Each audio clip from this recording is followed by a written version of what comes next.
friends, how is it going? It's me, Betty Jean. Today's video is my monthly reading wrap-up. Get ready with me. I'm going to be sharing with you all 18 books that I read in the month of February. I'm going to be giving you my spoiler-free thoughts on everything while I do my makeup. There is, however, a little segment at the very end of the video where I give my spoilery thoughts on the Throne of Glass series as a whole, because I did complete it this month as well. But I'll give you a warning in case you are reading it or haven't read it yet and don't want to be spoiled. But I'm going to be giving you, for the most part, no spoiler thoughts on all of the books that I read, my ratings, all that good stuff, playing with makeup. It's a fun time. Before we get into it, as far as my accessory details, unfortunately I have bad news. I don't know where anything's from. This is an old choker and these earrings were a gift. So with all that being said, let's play with some makeup and chat about some books. All right, friends, hello, how is it going? We're gonna do some makeup. I'm gonna chat about all of the books that I read in the month of February, which was so many. I think it's 18. If you count all of the little Improbable Meet Cute stories as separate ones, 13 if you lump it as one. I read a lot of books, so many books, and I'm very excited to dive into them. As always, if I don't mention all the specific makeup details, they will be in the description box if you need to reference them, but I did already prime and do my brows. I primed with the Pixie Flawless Beauty Primer, and I just love it. It's so glowy, so pretty. So yeah, I'm gonna move on to foundation. I'm gonna be using the Makeup by Mario one, because I'm still testing it out. I mean, I think I like it. I'm pretty certain that I like it, but still trying to learn it. But the first book I read was an ebook. I rented it from Libby through the library. And it was Ballad of Songbirds and Snakes, kind of rounding out my Hunger Games obsession, because I read them for the first time and watched them for the first time in the month of January. And then I rounded it out by kicking February off with Ballad of Songbirds and Snakes. And I liked it. Let me start by saying that. I did only rate it I'd probably only give it like a 3.5 stars. I didn't dislike it by any means, but it wasn't amazing. I wasn't as obsessed with it as I was the Hunger Games trilogy. I did like getting kind of this prequel knowledge. I liked getting kind of some backstory on Snow. I liked kind of seeing kind of the early stages, because this takes place during the 10th Hunger Games, whereas the Hunger Games trilogy I think starts during the 75th or something. So it's a lot. It's a lot of time difference there. So you get a lot more background on Snow. You get to kind of learn more of why he is the way he is in the Hunger Games movies. I feel like this one honestly translated better as a movie than a book, and I don't think that very often. I'm gonna use the Makeup by Mario concealer now with my Rare Beauty under eye brightener. I just feel like because this one is very song focused, we have Lucy Gray, I forget her whole name, but Lucy Gray, she is the pick for the District 12, and Snow starts to get to know her and develop kind of a bond and a friendship with her. But she's a singer, and there's a lot of singing involved in the book. And I'll be honest with you, whenever there's songs in a book, lyrics written out, I skip over it because my brain can't make up a song on its own. I don't know what the song's supposed to be, so I just kind of skip over it. My brain just says, okay, a song was sung. So for that, I feel like the movie translated a lot better because of all the music stuff. But I really liked seeing the old school kind of arena. It's a lot less techy than it was in the original Hunger Games trilogy. It's a lot more kind of basic fighting to the death situation. But overall it was good, but I feel like it was a bit slow. I think it was longer than it needed to be. There were parts that dragged on, but overall, I enjoyed it enough, but I liked the movie far more. And next we move into the Improbable Meet Cute little short stories. These are all kind of Valentine's setting, meet cute sort of vibes, all written by a different romance author, which I thought was a really cool idea. They're Kindle exclusives and they're free. You don't even need a Kindle. You could just download the app on your phone. And it's so funny because my friend Christina gave me her old Kindle the same day that those came out, and the same day that I even realized they were a thing. I was like, well, that's meant to be. And they're all just cutesy little fluffy romances. They don't take long to read. I read all 6 of them in a day. I think altogether it's probably less than 300 pages amongst all 6 of them. It's not super long. I wasn't even going into it planning on rating them, but I did end up rating them because some were definitely much better than others. Some were pretty stupid, but at the end of the day, they were still kind of fun to read, just silly little goofy romances. I liked seeing what tropes these authors kind of went with and how they went about doing a super expedited short story with a full plots. You know what I mean? So I'm just gonna give you the general vibe of them. I don't want to say too much because otherwise, like, there's no point in you even reading them, which I don't know if there's even a point in you reading them other than the fact that they are free if you want to. And they were a fun little pastime, but they're not groundbreaking. The first two are my favorite, and it honestly just goes downhill from there. So the first one was The Exception to the Rule by Christina Lauren. I love Christina Lauren's writings. It's two authors together, Christina and Lauren, and I love everything they've ever written. I think all the books I've read by them are so, so good. And this was cute. Again, it wasn't groundbreaking. If I had to like rate it based on the other things, I would have given it 4 stars just based on the other short stories. Now, could I rate it 4 stars amongst like all books? Probably not, but I really enjoyed it. I felt really captured by it. It's basically her and another student from her school who's a little bit older. They're both in high school when this book starts. And it's over the course of like 10 years of them emailing each other on Valentine's Day. It started with just like an accidental email, like he emailed the wrong person. They never give away their identities. And then they start to like form a crush for each other to ultimately end up meeting one day. And I did like the banter. I liked how their relationship formed. I really liked the email style format. It made it really, really fast to read. I think this was technically the longest book. It's like 100 pages, but it was email style. So like it took up a lot of space for little text. Like it was cute. Again, it wasn't groundbreaking, but it was my favorite one of the little romance books. The second one being Worst Wingman Ever by Abby Jimenez. Gosh, I'm like having trouble even remembering the plots of all these books. This was my second favorite. I'd probably also maybe give this one a 4 stars. I feel like both of those were pretty solid. And I think what went well with those two is both of those books, or short stories I should say, gave the illusion of time passing over like a chunk of time rather than it taking place in like one tiny moment like all the other ones do. The other ones that took place in such a short span of time made it just really not believable. I'm gonna use my Sunny Liquid Flush from Glaminatrix. I literally cannot get enough of these blushes. They're so pretty. Ooh, that's cute. And I'm gonna be going for kind of a purple peach look today, I think, so let's bring on the peach. But basically, Worst Wingman Ever, we have like a maintenance worker at an apartment complex. He like leaves a silly note for his brother, I think, on his wife's car, although it wasn't his wife's car. It was a stranger, and it was kind of like a sexual innuendo note, like trying to be a joke for Valentine's Day. He realizes he left it on the wrong car. He then leaves another note apologizing. And then they kind of just start leaving notes on her car to each other. Again, they don't know who each other is. And we're kind of just getting some backstory on each individual character, what she's looking for in a partner, what he's looking for in a partner.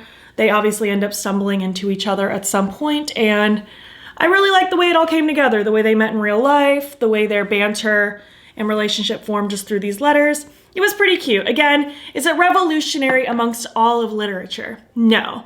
But amidst all 6 of these little short stories, the first and second were cute. And again, I think it's just because both of those books gave the illusion of time, because the first one took place over 10 years. The second one took place over probably the course of weeks or even months. I'm not quite sure. I don't remember off the top of my head, but it was definitely more than a singular day. And I had a feeling those would be my favorites because I love Christina Lauren. I love Abby Jimenez. So it was pretty much a safe bet that I was going to enjoy them. The third one was Rosie and the Dreamboat by Sally Thorne. I was nervous because I've read one Sally Thorne book and I did not like it. It was the Angelica Frankenstein book. It was just icky to me.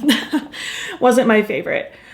This one is basically her and her sister go on a little kind of Galentine's Day spa day situation. She ends up going in one of those tanks where you float, the flotation tanks, the sensory deprivation tanks. She goes in one of those. It ends up getting locking her in it, which honestly, nightmare fuel. I can be claustrophobic from time to time, and that sounds like hell. Like absolutely not. I would have absolutely thrown a fit. So then the firefighters come to try to get her out, and they're trying to not break the machine because the spa owner doesn't want her machine broken. So then the other firefighter, who's, I'm not going to remember any of these people's names because they were just such short, fleeting books. They're just kind of chatting with each other, making little jokes, giving silly little banter. He's trying to keep her calm, and they're just kind of flirting and getting to know each other. But I don't know. It was just unbelievable for me to like expect them to actually have like formed a genuine connection through this almost crisis scenario of them just joking with each other, trying to stay calm. So when they meet in the end, it's like not that big of a deal to me. I ended up rating that one 3 stars, again, just out of all of these little short stories, because while it wasn't amazing, I wasn't obsessed with the idea of their connection. I liked the banter. It was kind of silly. It wasn't anything wonderful, but it was kind of silly. And it definitely was not the worst book. Honestly, I think the last 3 are the worst. I told you, it really starts to go downhill after the first 2. It's kind of a shame, but I mean, it's probably hard to make a little romance short story successful because you normally do need that foundation to build off of. And again, that's not to deter you from reading these if you're interested, because I mean, I still had a fun time reading them even if they weren't revolutionary, and they were so quick and they were free, so you can't go wrong. The 4th one was by far the worst. If you had to skip any of them, please skip this one. It's so bad. Drop, Cover, and Hold On by Jasmine Gilroy. I don't know that author. This was a new experience for me with this author. And I'm trying not to let it deter me from reading anything else from this author, but this was just so bad. It's basically this girl, she likes to go to this bakery. It's her favorite bakery in town, but she's convinced the owner hates her with every fiber of his being. She ends up deciding to swing in there just for a little treat. And then an earthquake happens, locking them in. And when I tell you how fast-paced this was, it was just insane. I think I read the whole thing in 20 minutes because it was so quick. But she ends up calling him out for hating her. And of course, he's all like, but I love you. And then their relationship commences. And I'm like, really? It was so unlikable. Both of the characters were so unlikable. Their relationship made no sense. It was just stupid, to be frank. I'm sorry, but I'm not sorry. It was just that bad. Number 5 is With Any Luck by Ashley Poston. And I had high hopes for this one because I love Ashley Poston. The 2 books I've read from her were easy 5 stars for me. I think I want more blush. I think I want heavier blush today. Let's just build it up. And I feel like these layer decently even if I've already set with powder. So I can kind of do that. But this one is basically, we have our girl. She thinks that she's super unlucky. She feels like she has this curse where if she kisses anyone, they end up meeting their soulmate the next day or something like that. So she walks around with this curse. She's basically trying not to form relationships because she's convinced they won't even stick around if she does. She is like the best woman for her best friend, like her guy best friend's getting married. So she's like the woman equivalent of a best man for him. And then she kind of tag teams with this guy from her past who she doesn't really like. He's like the maid of honor for his girl best friend, but the boy version. I don't remember what they call the gender bent terms. But they're high up in the wedding. They're having to work together. A drunken night happens. She's fearful that she kissed her best guy friend who's about to get married. And she's worried that now he's going to end up finding somebody else to marry. It didn't really make sense. I don't even think I'm explaining it very well because I'm also trying to like not give away the entire plot, but it's kind of hard to do with a short story. But it was just kind of dumb. Again, the characters weren't super likable. I wasn't really vibing with anything that was happening. It just wasn't my favorite. And then the last one I feel like I barely remember. Royal Valentine by Sarah Wilson. Again, I don't know that author either. This one was something like it's a princess and she's wanting to just have a normal day. So she like trades with one of her like housemaids or something so that she can stay back and be normal while she pretends to be the princess or something like that. And then she meets somebody else. It was like, I don't know, very unremarkable. Oh, I didn't give you my other ratings. The Stop, Drop, and Hold On, 1 star. Easy 1 star. It was so bad. It was so bad. The With Any Luck, I gave 2 stars. And the Royal Valentine, I also gave 2 stars. Just unlikable characters. Didn't really make sense. Not my favorite thing. So those were the Improbable Meet Cutes. Overall, not fantastic, but they were still fun to read. Like, I'm still glad I read them.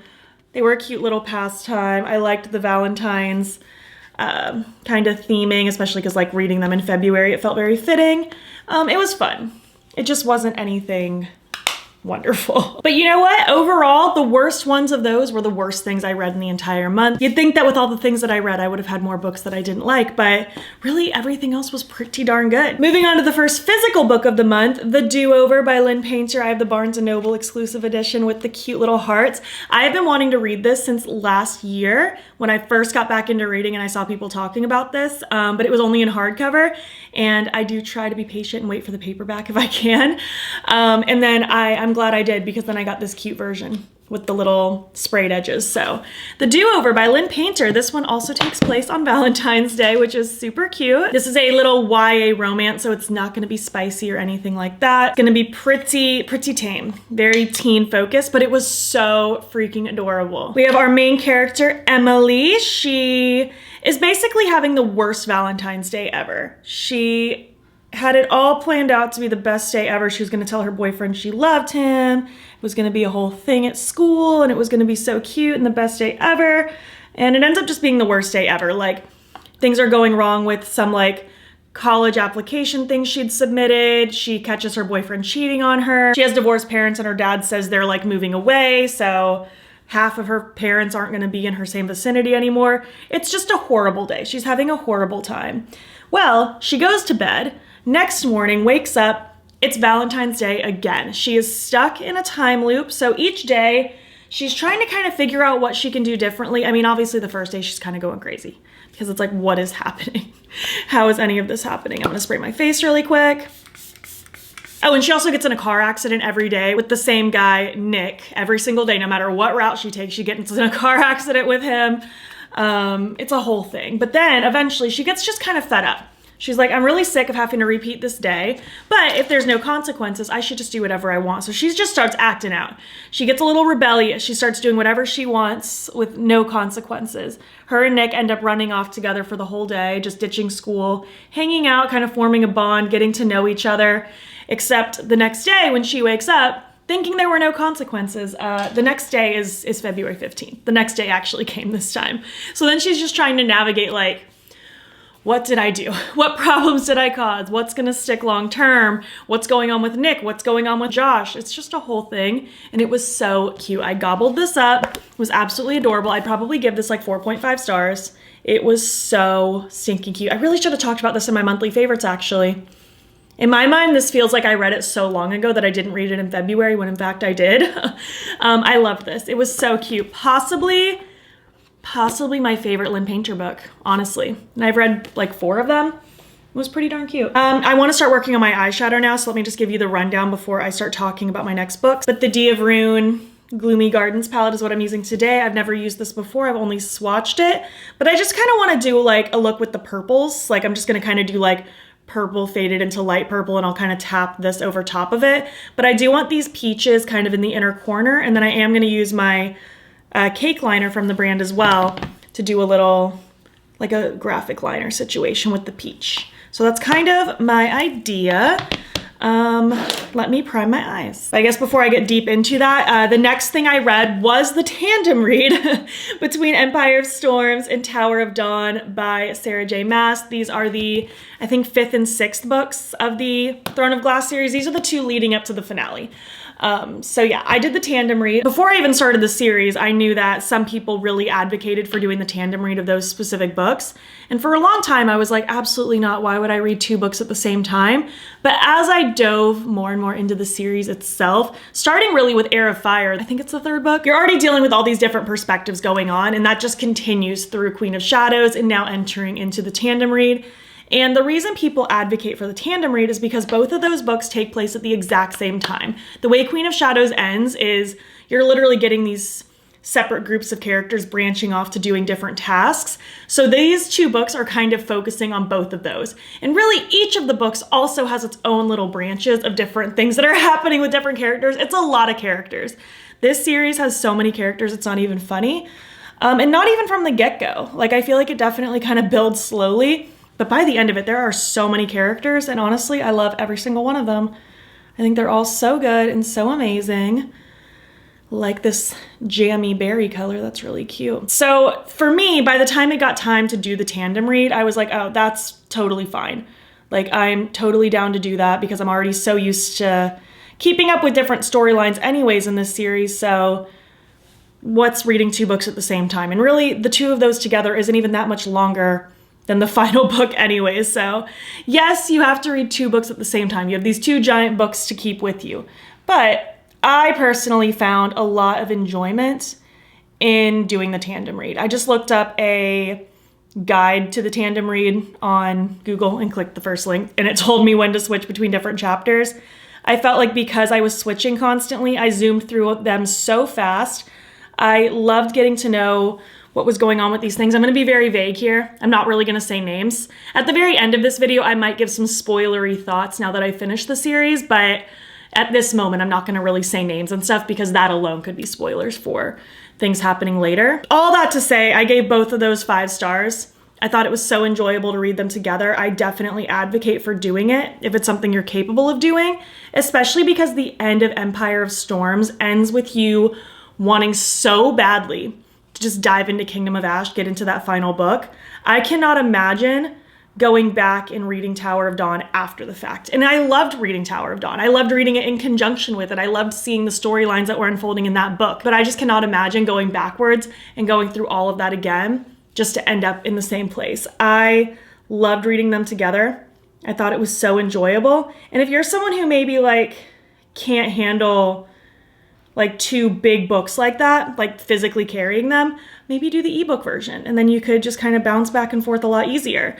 I loved it. It was so much fun for me. I looked forward to spending time reading every night. I feel like multiple nights in a row. I just spent like 3+ hours, however much time I had at the end of the day, just reading. Like I didn't want to watch TV. I didn't want to do anything. I wanted to just come home from work, shove dinner in my face and get back to reading. I loved every second of it. And again, I'll give some spoilery thoughts at the very end of the video if you've finished the series. But for now, we're gonna move on. Next, I read Wildfire by Hannah Grace. This is one of the Maple Hills novels. This is the second one. These are like interconnected standalones. Like we have characters that interconnect from the different stories. And this one technically takes place after the first one, but you don't have to read them in order if you don't want to. But I mean, I would recommend it. This one takes place with Russ, who is a teammate of the main love interest in the first book. He's connected to him in that way. I really liked Russ. I liked the kind of nuggets we got of him in the first book. But we get his story this time. He's going off to a summer camp to work now that it's between semesters. He's not doing college at the very moment because it's summer. And right before the camp, actually, at a party, he meets with Aurora. She ends up showing up at the party. They end up kind of having a little moment together, have a little hookup, one night stand situation, and then they don't talk to each other again. And then the camp happens, and who's working at the camp? Both of them. That's who. As you would expect in a romance. Of course, that's how it goes. So we're just kind of getting their different storylines, how they play together, their backgrounds. They both deal with a lot of like family issues and family trauma, so they're kind of learning to trust each other despite all of that. And it was a fun time, kind of a fun summer camp setting. It was enjoyable. I think I liked the first one more, which I was kind of surprised because I've heard most people say they liked this one more. But I think I liked the first one more, but I still liked this one. I'd give it a solid, probably just 4 stars flat. I don't remember what I gave Icebreaker. If I gave that one 4 stars, I would give that one like 4.25 in comparison. Because I liked it just a hair more, but I still liked it. And the 3rd book in this series comes out, I think sometime this spring, if I'm not mistaken. So I'm excited to read that one. I don't remember whose perspective that one's in, but I'm excited to get to know it. We have dual point of view in this one, so we have Aurora and Russ's perspectives. And I really enjoyed getting to know them. There were times that the characters would annoy me dearly, but for the most part, I really enjoyed getting to know them. And it was just a fun little fluffy romance. And I feel like a fluffy romance is always the palate cleanser I need after reading heavy fantasy, which was what Tower of Dawn and Empire of Storms was. And I didn't end up diving right into Kingdom of Ash immediately after, just because I knew I had a trip coming up and I knew I wouldn't be able to finish it beforehand. So I wanted to, oops, I'm getting sparkle all over me. That's fine. That is fine. I was gonna put sparkle on anyways. And I knew I wasn't going to want to carry that on the plane. So that's why I didn't immediately dive into Kingdom of Ash. But I did finish that this month, so I have thoughts on that as well. Just stay tuned. Hold tight. Next, I read My Roommate is a Vampire by Jenna Levine. I've never read anything by this author. I don't know if this is new for her. It's a debut romantic comedy, so I think this is her first book then, right? This was cute. This was fun. I enjoyed the banter. Very kooky, spooky, fluffy, low-key, not serious. It was a fun time. We have our main character, Cassie. She is an artist, definitely the starving artist kind of stereotype there. She is broke and she needs somewhere to live. She finds this ad for a roommate and it's in a great location. beautiful apartment, huge, spacious, but it's like dirt cheap. And she's like, what is wrong with this apartment? And she was obviously skeptical because it's like, this apartment has to be cheap for a reason. Like, he's obviously a serial killer, obviously a creeper, something like that. But she ends up answering the ad because she's desperate. She needs somewhere to live, and she ends up accepting it. He is Frederick J. Fitzwilliam, and he's weird. He's very weird. He is a vampire, which is not a spoiler because it's in the title.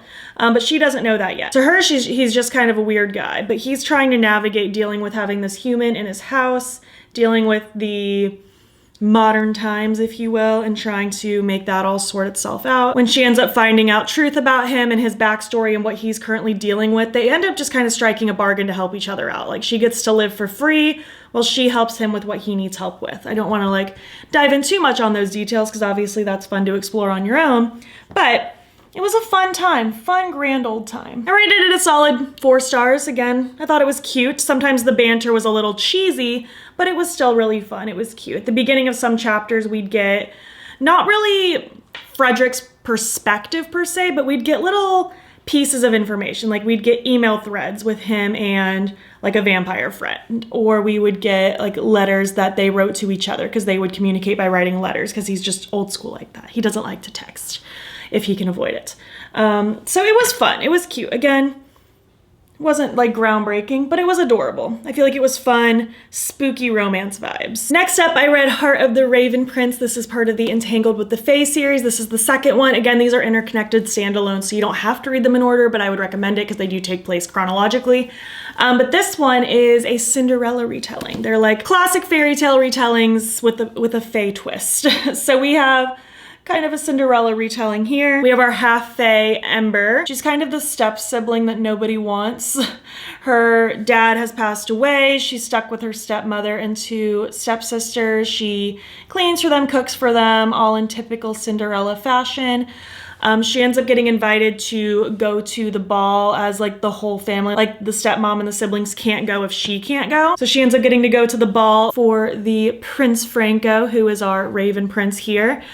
He's a fae. He can transform into a raven. It's a whole thing. He's kind of not a super likable guy. He's under a lot of pressure to get married and settle down so that I don't know, he can just look more princely in the royal court, if you will. I feel like the shimmer has really brought everything together nicely. That's really cute. Ultimately, she has this bargain she's trying to get out of with her stepmother. Ooh, that orange is cute. This little peachy color. I feel like that ties in with my blush really well. I'm kind of going back and forth between the darkest and the lightest. He is trying to figure out how to basically get out of getting married to someone he doesn't care about. So they end up forming a little bit of a connection and deciding to help each other out. She makes another bargain with a princess, posing as a princess. He ends up getting kind of suspicious of her, and then they end up just kind of helping each other out. I know I'm being vague, but again, I don't really want to be spoilery. I'm just kind of going based off the synopsis here and trying to give some rounded up thoughts, but overall, it was cute. I definitely liked this one more than the first one, and I liked the first one, but I liked this one more. I thought it was a more, I don't know, immersive, kind of interesting retelling. I like how there's some classic elements, but it also kind of branches off and does its own thing. Overall, it was a fun time. And this look is pretty fun. I'm liking how this is coming together. I'm liking this highlight situation. I'm gonna add some of the orange shimmer on that lower lash line, actually. I gave that one like a 4 stars. Maybe I'd give it 4.25, something in that zone. I enjoyed it. It was pretty fun, pretty enjoyable. And I'm really excited to dive into the next one. As of right now, I think there's 5 total, and I have the first 3. So I do plan on reading the Little Mermaid retelling in the month of March. So very excited about that. Next up, I went with the Friend Zone by Abby Jimenez, and I was excited about this just because I loved Part of Your World and Yours Truly. I read those last year and they were so good, like absolutely phenomenal. This one was okay. This is part of a 3-part like trilogy, again, all interconnected standalones. This is the first one, and it was okay.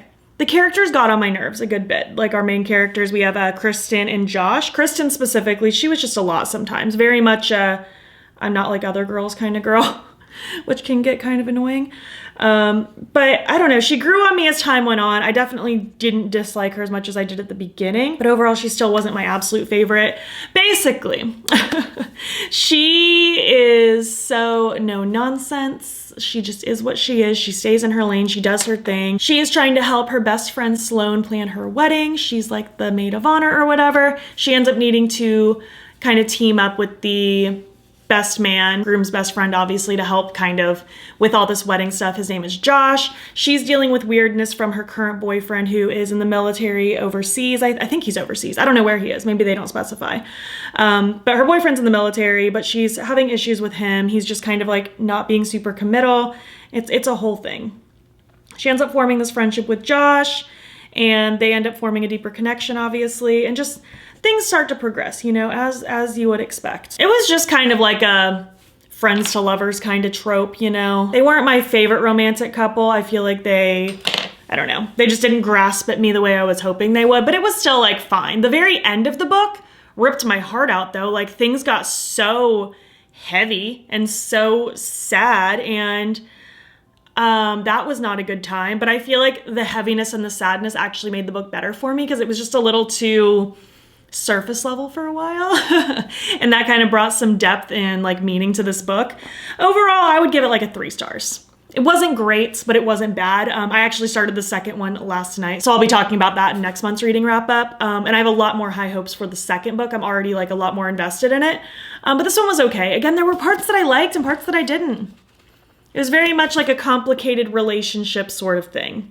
Very much a trust issues, all sorts of stuff going on. I want to start working on this graphic liner now. Again, I'm using the peachy purple one. I think there were 3 that came out, and this is the one that I personally have right here. I'm gonna use my Lethal Catalyst drops. I'm just gonna drop some of that into the peachy side. I have the Spectrum A53 liner brush, so I'm just gonna mix all this together until it gets a nice creamy consistency. All right, let's talk about the next one. One True Loves by Taylor Jenkins Reid, one of my top favorites for the month. This was amazing. So far, I'm 3 for 3 with her books. I've loved all the books I've read from her. This one I gave like a 4.5, maybe even 4.75 stars. Like something about it made me not want to give it a full 5 star.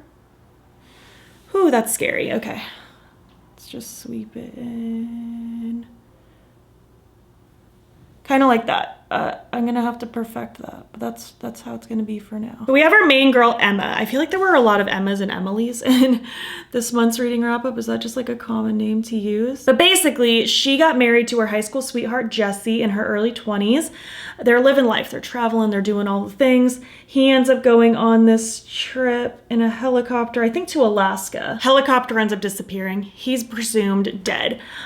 She's distraught, obviously. Her husband is now gone. It's a whole thing. She moves back home. She reconnects with a friend from her past, Sam.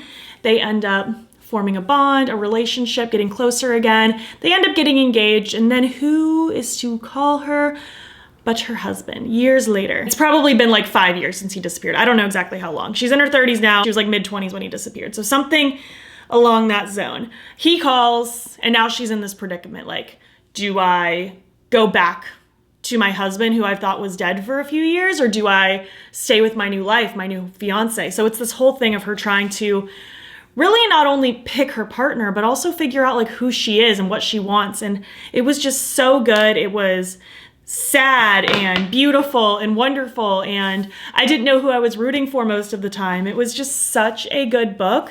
I know it's a movie and I was planning on watching it, but one of you told me it was really bad, and I'm kind of nervous it'll be bad because the trailer looked eh.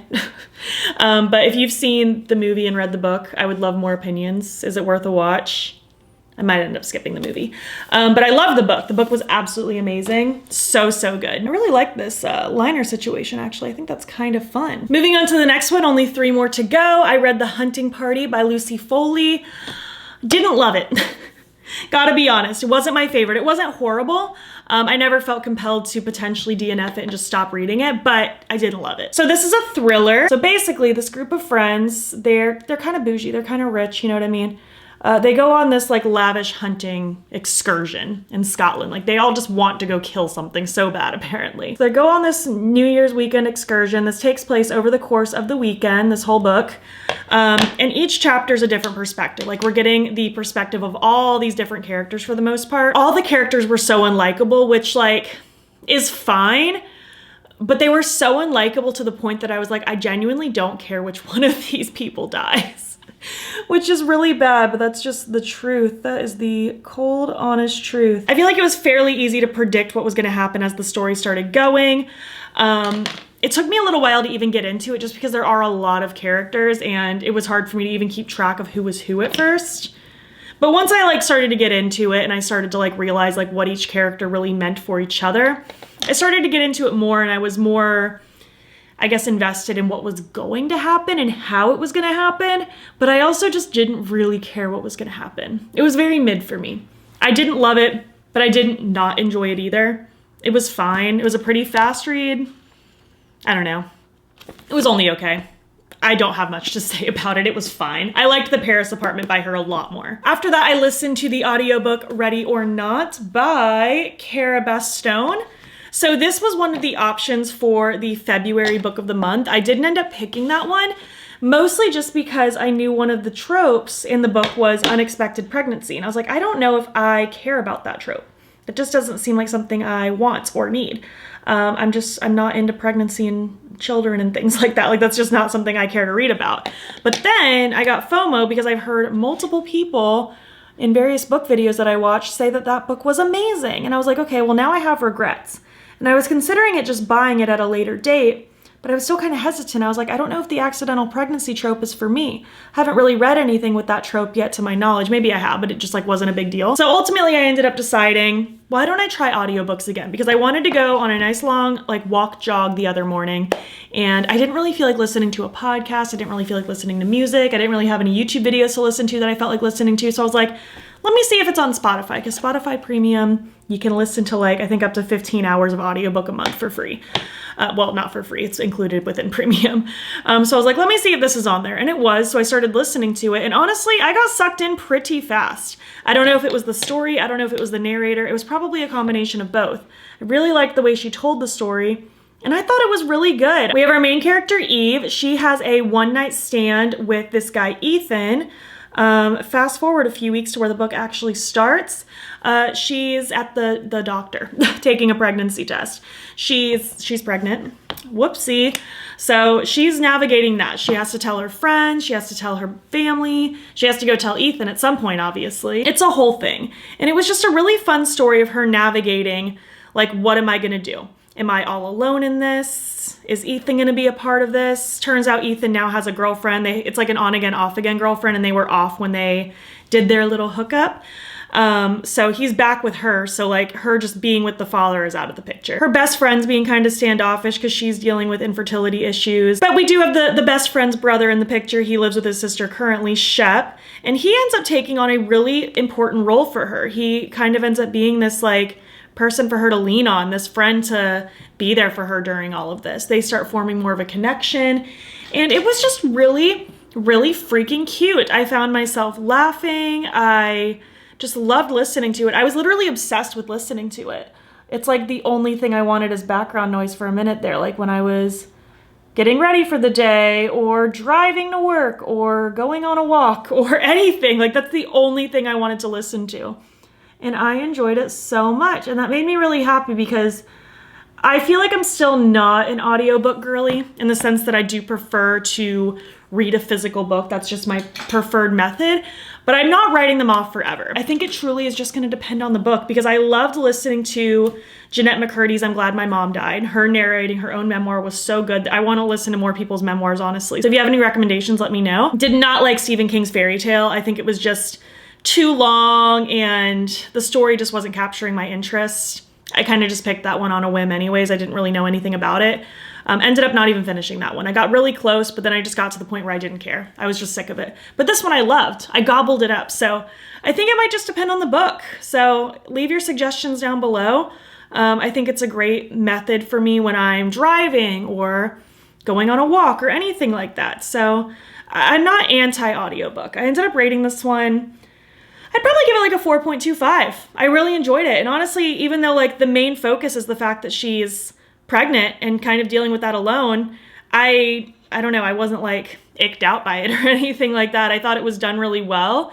I thought it was fun. The banter was fun. It was cute. I really enjoyed it, and I'm really glad I listened to it. And finally, last but not least, while I do my lashes, Kingdom of Ash by Sarah J. Maas. I finished the book. I finished the series. I can't believe it's over. I truly can't believe it's over. I have so many emotions, so many thoughts. I don't think I'm going to be able to read a fantasy for a hot minute. I'm going to need lots of fluffy little palette cleansers before I get into something heavy again. But it was so good. Again, I'll give my spoilery thoughts here in a moment. I'll let you know when that starts so you can skip forward if you need to.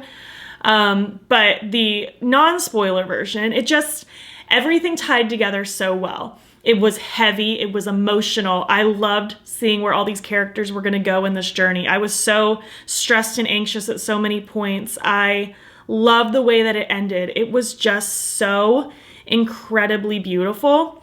I'm obsessed. It was so good.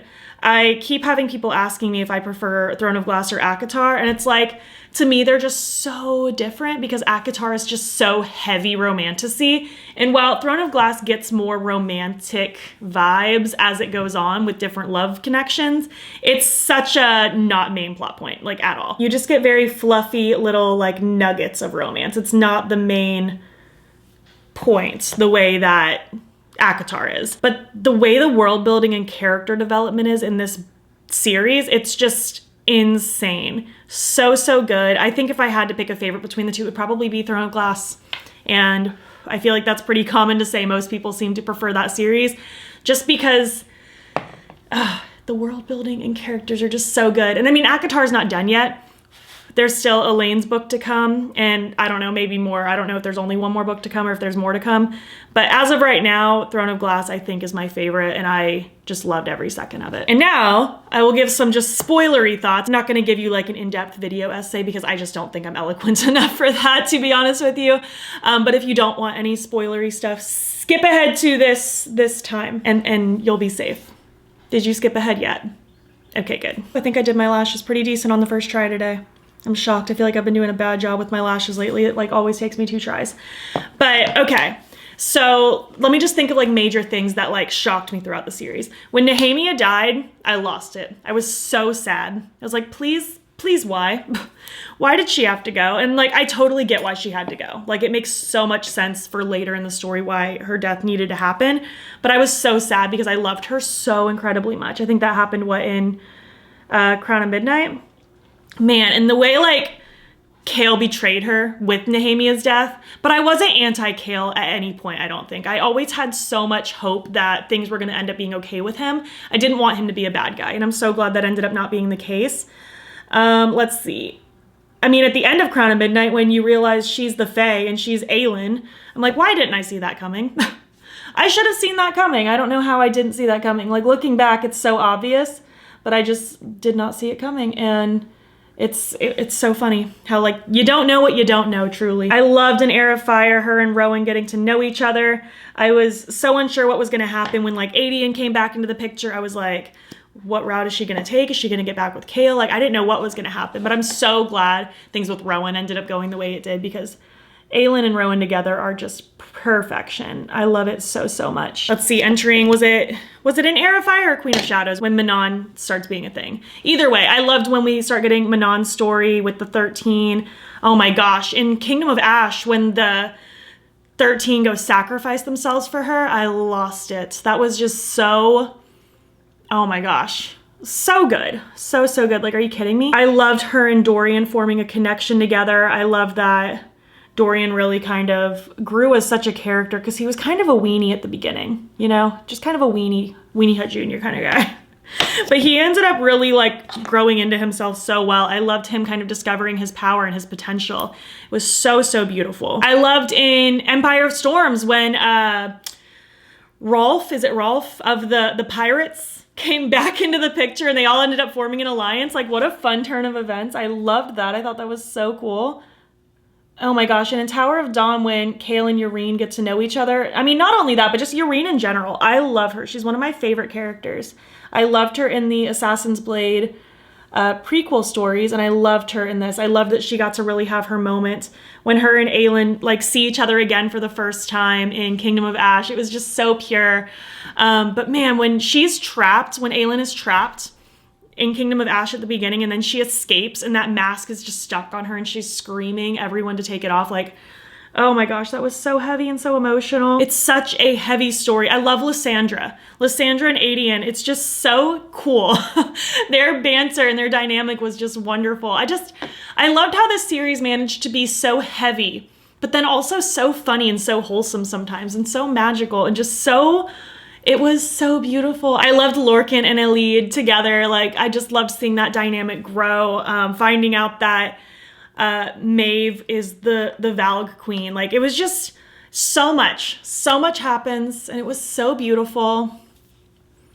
I loved it. I loved it so much. But yeah, I'm just gonna finish up my look now. I'm going to continue just working on these lashes. I feel like they need a little more blending. I need to throw on a lip, and I'll be back when I'm complete. Thanks so much for watching my video. I had so much fun today chatting about all the books. I cannot believe the amount of books that I read last month. I feel like I've talked for 500 hours today. So many of those books feel like I read them a lifetime ago. It's crazy. I read so much. I devoured so many things. I'm so glad I finally completed Throne of Glass series, and I feel like I'm in a really good place right now. I love how this makeup came out. I ended up going with the Freck No. 4 pencil with the Shy Haughty lipstick over top for my lip combo. But yeah, this was the look. This was the video. I hope you had fun. I would love to hear your thoughts. Have you read any of the books I talked about today? What have you been reading lately? I would love to know. Even though I'm currently trying to not buy books right now to catch up on what I already own, I'm still constantly writing down book recommendations. If you made it to the end of this video, leave some book emojis. And if you liked this video, please give it a thumbs up. It helps my channel out a lot. And if you're not already, you can follow me over on Instagram. I'm battybean there as well. You can also subscribe. I'm posting most days over here. You can also join my channel memberships. Link to sign up will be down below. You'll get fun little perks, including a members only video once a month. Thank you so much for watching, and I'll catch you in the next one. Okay, bye.